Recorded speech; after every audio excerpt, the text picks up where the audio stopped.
بسم اللہ الرحمن الرحیم. ڈیئر اسٹوڈنٹس، السلام علیکم. بیٹا نور اسکول اینڈ کالج کی جانب سے آن لائن کلاسز کے سلسلے میں آج ہم 10th کلاس کی نیکسٹ کلاس لے رہے ہیں. اور بیٹا آج کا لیکچر جو ہے وہ بہت زیادہ معلوماتی بھی ہے، دلچسپ بھی ہے. اس لیے آپ اپنے قلم اور کاپی ہاتھ میں لے لیں اور اپنی بک کو اپنے ساتھ کھول کر رکھ لیں. جو الفاظ معنی آپ کو بتائے جاتے ہیں وہ بھی ساتھ ساتھ لکھتے جائیں، اور جو آبجیکٹیو آپ کو بتائے جاتے ہیں وہ بھی انڈر لائن کرتے چلے جائیں. ٹھیک ہے، چلیں آج کے جو ہمارے حصے نظم میں ایک نظم شامل ہے کسان، اس کے شاعر کے تعارف سے ہم ابتدا کرتے ہیں.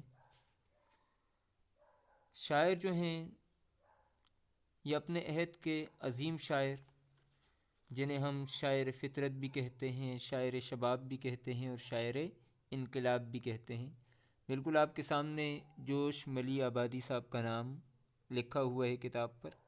تو آئیں پہلے ہم اپنے انداز میں شاعر کا تعارف پیش کر لیتے ہیں، پھر اس کے بعد بک کی طرف چلیں گے کہ ہمارے مصنف صاحب کتاب جو ہیں انہوں نے کس خوبصورت انداز میں شاعر کا تعارف پیش کیا ہے.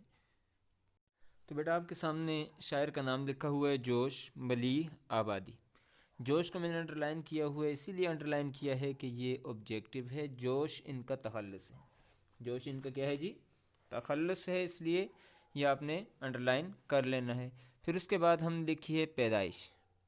جوش ملی آبادی صاحب کی پیدائش ہم نے لکھی ہوئی آپ کے سامنے 5 دسمبر 1898.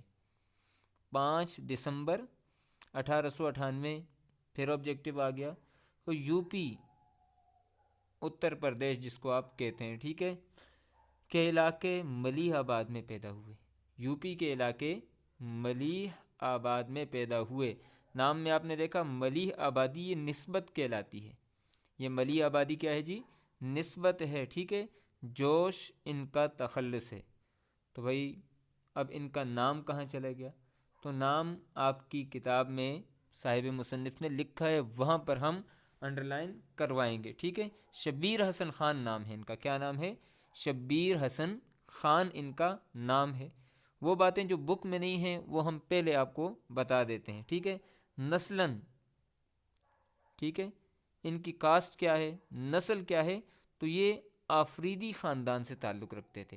نسلاً آفریدی خاندان سے جوش ملی آبادی صاحب تعلق رکھتے تھے.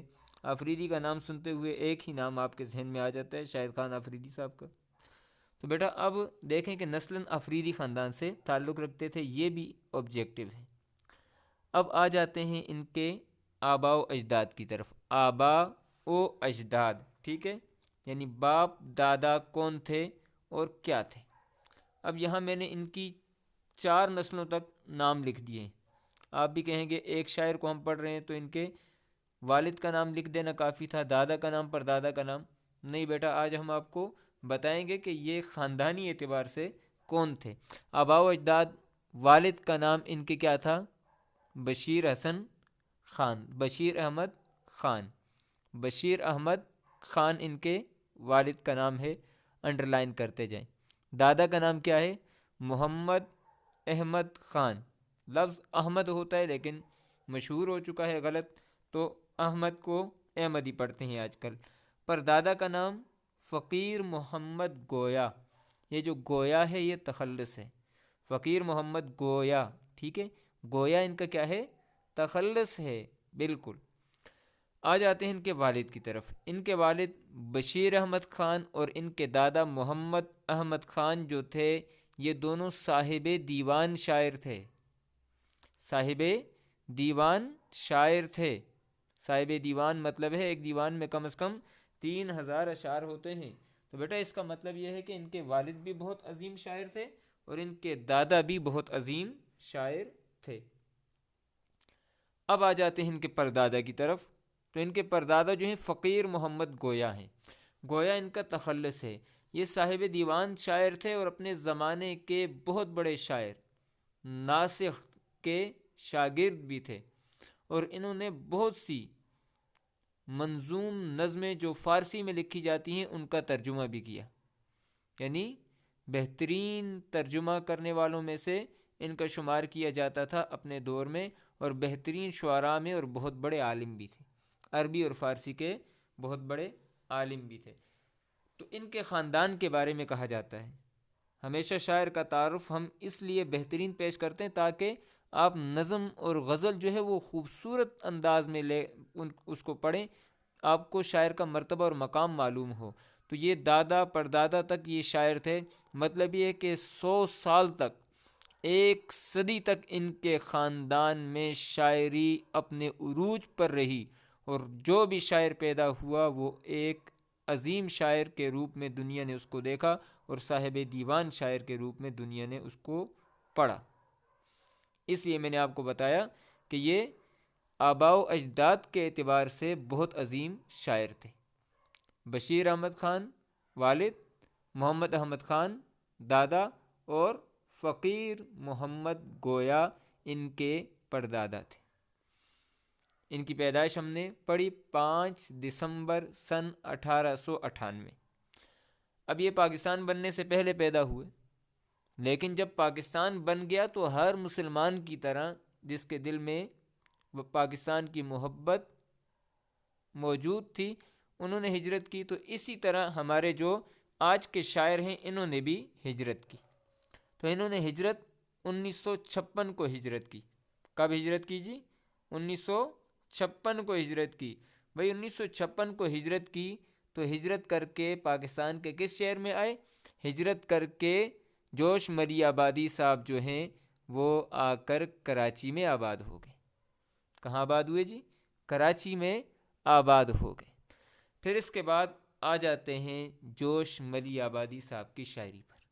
جوش مری آبادی صاحب کی شاعری اتنی خوبصورت تھی کہ ہر شاعر کو کوئی نہ کوئی لقب دیا جاتا ہے، اور جوش صاحب کی شاعری ایسی تھی کہ انہیں مختلف اوقات میں، جیسے عمر کا کوئی حصہ ہوتا ہے اس میں جولانی ہوتی ہے، بعض حصوں کے اندر انسان اپنے مزاج کے مطابق، طبیعت کے مطابق شاعری کرتا ہے، تو انہوں نے عمر کے ہر حصے میں اور موقع کی مناسبت سے ایسی شاعری کی کہ انہیں بہت سے القابات دیے گئے۔ انہیں شاعر شباب بھی کہا جاتا ہے۔ شباب جوانی کو کہتے ہیں، یعنی جوانی کا شاعر یا جوانوں کا شاعر، یعنی جو جوانوں کے جذبات ہیں، ان کے احساسات ہیں، بڑے خوبصورت انداز میں یہ اپنی غزلوں میں، نظموں میں پروتے ہیں۔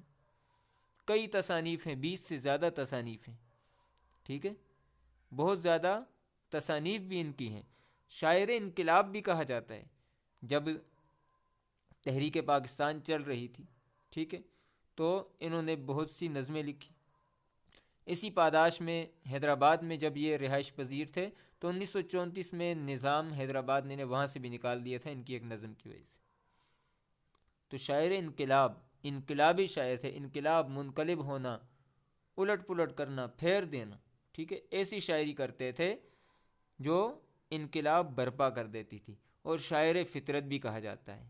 فطرت، یہ جو نیچر ہے، ہماری قدرت ہے، فطرت کا شاعر بھی کہا جاتا ہے، کیونکہ اپنی نظموں کے اندر، اپنی غزلوں کے اندر اتنے خوبصورت انداز میں مناظر فطرت کو قلم بند کر دیتے ہیں کہ ایسا لگتا ہے ان کی شاعری پڑھنے سے کہ انسان اسی ماحول میں چلا گیا ہے جس ماحول پر یہ شاعری کر۔ صبح کا منظر بیان کرتے ہیں تو جلوہ سحر میں اتنا خوبصورت منظر بیان کرتے ہیں کہ آپ دن کے کسی حصے میں پڑھ رہے ہوں تو آپ کے سامنے صبح کے وہی مناظر آ جائیں گے جو آپ کو شاعر دکھانا چاہتے ہیں۔ پھر اس کے بعد آ جاتے ہیں اعزازات۔ تو اعزازات میں جب تک یہ ہندوستان میں تھے تو 1954 میں، 56 میں انہوں نے ہجرت کی ہے، ٹھیک ہے، 1954 میں پدم بھوشن ایوارڈ انہیں ہندوستان میں دیا گیا، اور پاکستان میں ہلال امتیاز دیا گیا، ہلال امتیاز دیا گیا، اور وہ بھی ان کے انتقال کے بعد 1982 میں انتقال ہوا، اور 2013 میں انہیں ہلال امتیاز دیا گیا۔ تو تیری یاد آئی تیرے جانے کے بعد اس عظیم شاعر کو ٹریبیوٹ پیش کیا گیا ہے، لیکن ان کے جانے کے بعد زندگی میں جس چیز کے خواہش مند تھے، اور شاعر اسی چیز کا پیاسا ہوتا ہے کہ اسے داد ملے اور اسے محبتیں ملیں، لیکن زندگی میں ہم نے انہیں کوئی اعزاز نہیں دیا، لیکن چلیں دیر آیت درست آیت، تو 2013 میں انہیں ہلال امتیاز دیا گیا ہے۔ اور بیٹا جوش صاحب نے شاعری کا آغاز 9 سال کی عمر میں کیا، 9 سال کی عمر میں شاعری کا آغاز کیا، یہ بھی آپ کا آبجیکٹو ہے۔ پہلا مجموعہ روح ادب ہے، ان کا پہلا مجموعہ کیا ہے؟ روح ادب ہے، جو 1921 میں چھپا تھا۔ کب چھپا تھا؟ 1921 میں چھپا تھا، 23 سال کی عمر تھی اس وقت حضرت کی عمر جو ہے، شاعر کی جو عمر ہے جوش ملی آبادی صاحب کی عمر وہ 23 سال تھی۔ پھر اس کے بعد مشہور نظمیں میں نے 3 کے نام لکھ لیے، کسان، جنگل کی شہزادی اور مولوی۔ اس کے علاوہ اور بھی بہت ساری نظمیں ان کی ہیں۔ اور اس کے بعد ہم نے تصانیف بھی لکھی ہیں، سیف و صبو، شعلہ شبنم، ٹھیک ہے جی، شعلہ شبنم، جذبات فطرت اور یادوں کی برات۔ 4 کتابوں کے ہم نے نام لکھے ہیں، اور ان کی کتابیں بہت زیادہ ہیں، 20 سے زائد کتابوں کے مصنف ہیں یہ۔ اور اس کے بعد ان کی وفات 22 فروری سن 1982 کو ان کا انتقال ہوا۔ کب ہوا؟ 22 فروری سن 1982 کو ان کا انتقال ہوا، اور اسلام آباد میں دفن ہوئے ہیں۔ کہاں دفن ہوئے ہیں؟ اسلام آباد میں دفن ہوئے ہیں۔ ان کی کل عمر کتنی ہو گئی؟ 84 سال ان کی عمر ہو گئی ہے۔ تو یہ تو بیٹا جوش ملی آبادی صاحب کے بارے میں، اور خاص طور پر جو بات ہم نے کی ہے وہ یہ ہے کہ آباء و اجداد ان کے شعراء تھے، اب آ جاتے ہیں اپنی کتاب کی طرف، کہ ہمارے جو کتاب کے صاحب کتاب ہیں، مصنف ہیں، انہوں نے کس انداز میں ہمارے آج کے شاعر کا تعارف پیش کیا ہے۔ اب بیٹا ساتھ ساتھ آپ انڈرلائن کرتے جائیں گے، جوش ملی آبادی نام نہیں ہے، جوش تخلص ہے، ٹھیک ہے۔ ملیح آباد یو پی اتر پردیش کے علاقے کا نام ہے، تو ملی آبادی نسبت ہے۔ پھر ادھر یہاں پر ہم نے لکھا ہے 5 دسمبر، آپ بھی لکھ لیں، اوپر پیدائش لکھی ہوئی ہے 1898، تو 5 دسمبر 1898 کو جوش ملی آبادی صاحب پیدا ہوئے ہیں۔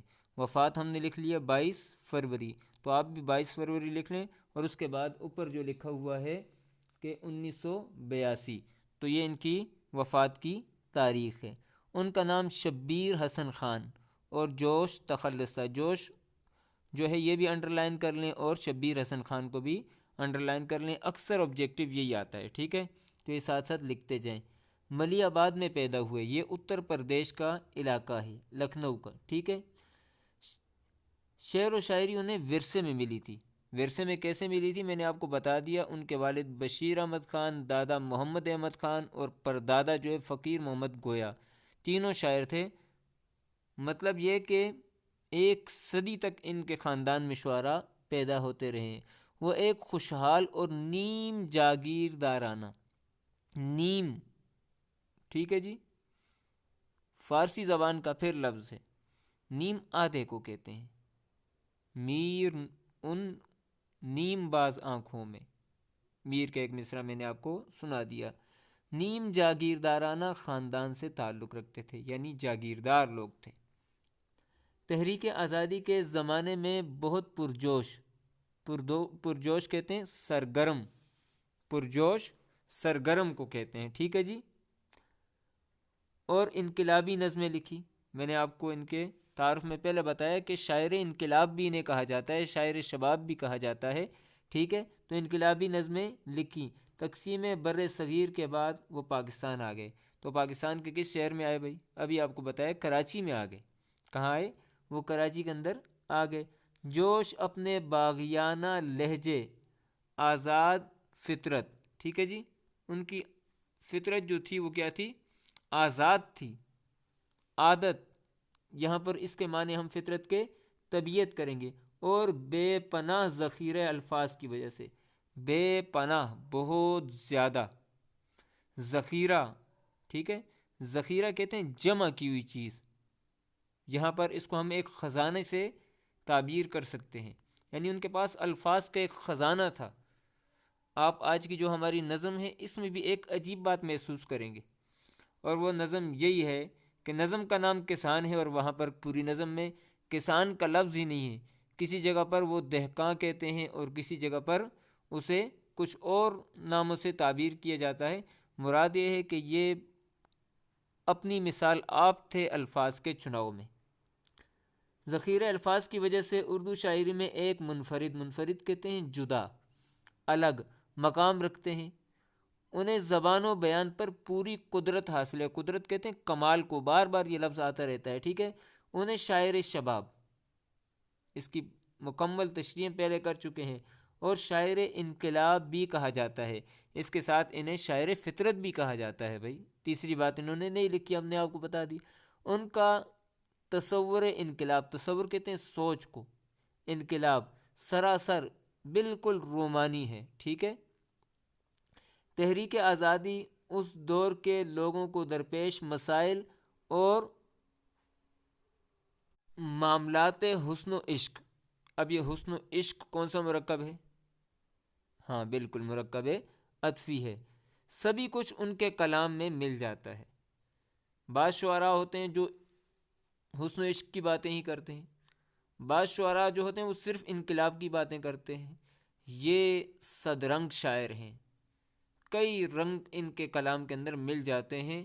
ان کی شاعری ان کی زندگی کے ساتھ ساتھ اور ماحول کے ساتھ ساتھ اسی رنگ میں رنگتی گئی، جیسا ماحول کی ڈیمانڈ تھی اور جیسے عوام کی آواز تھی اور جیسے لوگ سننا چاہتے تھے، ویسے ہی وہ شاعری کرتے تھے۔ مراد یہ ہے انہوں نے مناظر فطرت پر جس کثرت سے نظمیں لکھی ہیں، ان کی مثال اردو شاعری میں بہت کم ملے گی۔ مناظر فطرت، فطرت کے مناظر۔ اب فطرت کے مناظر جب وہ کسان نظم لکھتے ہیں تو اس میں بھی ماحول ایسا بنا دیتے ہیں کہ انسان ایسے محسوس کرتا ہے کہ وہ کھیتوں میں ہے۔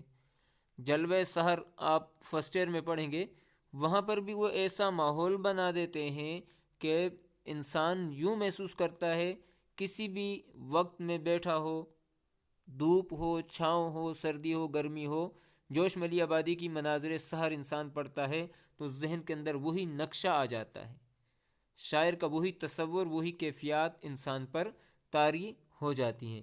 تو اسی وجہ سے انہوں نے مناظر فطرت کو، ٹھیک ہے جی، مناظر فطرت پر جس کثرت کہتے ہیں زیادتی کو، ٹھیک ہے، زیادہ ہونے کو، نظمیں لکھی ہیں، ان کی مثال اردو شاعری میں بہت کم ملے گی۔ 20ویں صدی کے شعراء میں، شعراء کس کی جمع ہے جی؟ ہاں شاعر کی جمع ہے۔ ان کا نام صف اول میں آتا ہے، پہلی صف میں آتا ہے، جس کو ہم کہتے ہیں اے کیٹیگری۔ ان کا پہلا مجموعہ روح ادب ہے۔ کون سا ہے جی؟ روح ادب ہے۔ اور کب لکھا ہے؟ 1921 میں لکھا گیا ہے۔ بھئی کب لکھا ہے؟ 1921 میں لکھا گیا ہے، ابھی آپ کو بتایا تھا 1921۔ اس کے اوپر آپ لکھ سکتے ہیں جب ان کی عمر 23 برس تھی، صرف 23 برس۔ ان کا پہلا مجموعہ روح ادب ہے۔ زندگی کے آخری ایام میں، ایام یوم کی جمع ہے، کس کی جمع ہے؟ یوم کی جمع ہے، ٹھیک ہے، یہ بھی آبجیکٹیو ہے روح ادب، ٹھیک ہے۔ انہیں زیادہ شہرت ان کی خود نوشت یادوں کی بارات، یہ ان کی زندگی کے حالات، انہوں نے اپنی ساری زندگی کو اس کتاب کے اندر قلم بند کر دیا ہے، اور اس کے اندر پوری جوش ملی آبادی کی زندگی، ان کی شاعری، اتار چڑھاؤ، زندگی کے نشیب و فراز، سارے کے سارے اس کے اندر آپ کو نظر آئیں گے، ٹھیک ہے جی۔ کتاب کا نام کیا ہے؟ یادوں کی بارات۔ خود نوشت کس کی ہے؟ جوش ملی آبادی صاحب کی ہے۔ اور جوش ملی آبادی صاحب کا نام کیا ہے جی؟ ہاں ابھی آپ کے سامنے ہم نے لیا تھا۔ ہاں، یادوں کی بارات کے باعث ملی، ان کا مزار اسلام آباد میں ہے، ان کا مزار اسلام آباد کے اندر واقع ہے۔ وفات کے بعد انہیں اسلام آباد میں دفن کیا گیا۔ اب آ جاتے ہیں مصنف کی کتب کی جانب، ٹھیک ہے۔ یہ بھی آبجیکٹیو میں کتاب کا نام لکھ کر آپ سے پوچھا جا سکتا ہے کہ یہ کس کی کتاب ہے، یا کوئی یہ بھی پوچھ سکتا ہے کہ جوش ملی آبادی کی 3 کتابوں کے نام آپ لکھیں، تو روح ادب وہی پہلا مجموعہ 1921، اور باقی جو ہے 1935 کے بعد ان کے مجموعے شائع ہونے شروع ہو گئے۔ سیف و صبو، شعلہ و شبنم، یادوں کی بارات، جنون و حکمت، سموم و صبا، جذبات فطرت، سرور و خروش، ٹھیک ہے جی، عرش و فرش، سنبل و سلاسل، شاعر کی باتیں، فکر و نشاط، ٹھیک ہے۔ یہ ساری جوش ملی آبادی صاحب کی کتابوں کے نام ہیں۔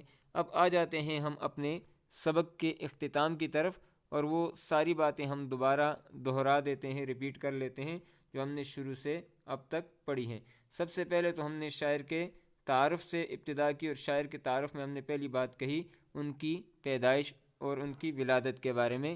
تو جو ہمارے شاعر ہیں، ٹھیک ہے جی، شبیر حسن خان ان کا نام ہے، اور جوش ان کا تخلص ہے۔ جوش کیا ہے؟ ان کا تخلص ہے، اور یہ پیدا کہاں پر ہوئے ہیں؟ ملیح آباد میں پیدا ہوئے ہیں۔ کہاں پیدا ہوئے ہیں؟ ملیح آباد میں پیدا ہوئے ہیں، جو یو پی کا علاقہ ہے۔ نسلاً یہ آفریدی خاندان سے تعلق رکھتے ہیں۔ آبا و اجداد: والد کا نام بشیر احمد خان ہے، دادا کا نام محمد احمد خان، اور فقیر محمد گویا ان کے پردادا ہیں۔ ان کے بارے میں میں نے آپ کو ڈیٹیل میں بتا دیے، شعراء ہیں سارے۔ ہجرت 1956 میں کی ہے انہوں نے۔ القابات ان کے شاعر شباب، شاعر انقلاب، شاعر فطرت ہیں، اور اعزازات: پدم بھوشن جو ایوارڈ ہے 1954 میں جب یہ بھارت میں تھے اسی وقت مل گیا تھا۔ ہلال امتیاز انہیں پاکستان حکومت نے 2013 میں دیا ہے، ان کی وفات کے کافی عرصے بعد، ٹھیک ہے، 1982 میں ان کا انتقال ہو چکا تھا۔ جوش ملی آبادی نے شاعری کا آغاز کیا 9 سال کی عمر میں۔ کب کیا؟ 9 سال کی عمر میں شاعری کا آغاز کیا۔ پہلا مجموعہ روح ادب ہے، 1921 میں چھپا ہے، اور مشہور نظمیں کسان، جنگل کی شہزادی، مولوی وغیرہ ہیں۔ تصانیف: سیف و صبح، شعلہ و شبنم، یادوں کی بارات، جذبات فطرت، اور وفات ان کی 22 فروری 1982 کو اسلام آباد میں ہی ہوئی، اور وہیں پر یہ دفن ہوئے۔ کل عمر ان کی 84 سال ہے۔ بیٹا آج کا آپ کا ہوم ورک یہی ہے کہ جتنے بھی آبجیکٹیو آپ کو بتائے گئے ہیں اور جتنی ڈیٹس آپ کو بتائی گئی ہیں وہ ساری کی ساری آپ نے لکھ لینی ہے، اور جو دن اسکول کی مینجمنٹ کی طرف سے آپ کو دیا گیا ہے اس دن آپ نے لا کر وہ اسکول میں جمع بھی کروا دینی ہے۔ کوئی بھی بات آپ نے پوچھنی ہو تو کمنٹس کے اندر پوچھ سکتے ہیں، آپ کو انشاءاللہ وہاں پر جواب دے دیا جائے گا، اور کوئی چیز ایکسٹرا آپ نے پڑھنی ہو تو وہ بھی مجھے آپ میسج کر سکتے ہیں، ہم انشاءاللہ آپ کے لیے اس کی بھی ویڈیو بنا کر آپ سے شیئر کر دیں گے۔ امید ہے کہ آج کا جو انٹرسٹنگ سبق تھا آپ نے بہت ہی اچھے انداز میں سمجھا ہوگا، اور وقت پر اپنا کام اسکول میں لا کر جمع کر دیں گے۔ السلام علیکم۔